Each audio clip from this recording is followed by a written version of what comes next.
We start with the latest on Samsung following the heart attack that hospitalized Lee Kun-hee, the conglomerate's de facto chairman and the man who played a huge role in making Samsung Electronics one of the biggest companies in the world. The 72-year-old chairman remains in hospital, but his sudden health scare hasn't spooked investors at all. In fact, as our Kim Ji-yeon reports, the company's share price has shot up over the last 2 days. It's one day after Samsung Electronics chairman Lee Kun-hee was hospitalized. Shares of the tech giant gained the most in 9 months. Shares of the company jumped 4% on Monday, closing the day at around $1,400.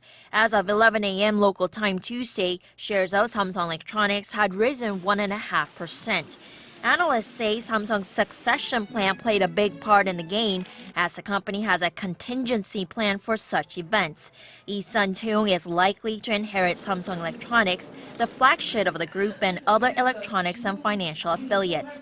Lee's oldest daughter, Lee Boo-jin, will take charge of the hotel, construction, and heavy chemical industry businesses. Her younger sister, Lee Seon, is expected to lead the fashion and media sectors. Chairman of Advanced Capital Partners James Rooney told Arirang that the succession plan should help the group stay globally competitive. I view the recent changes as being positive.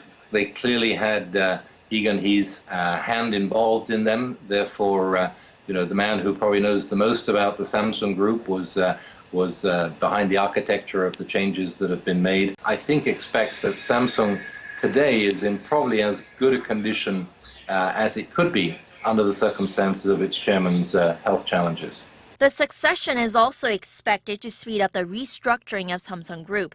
Samsung Securities Company, Korea's largest brokerage by market value, will sell its entire stake to Samsung Life Insurance Company. Another affiliate information and communication technology provider, Samsung SDS Company, plans to sell shares in Korea this year.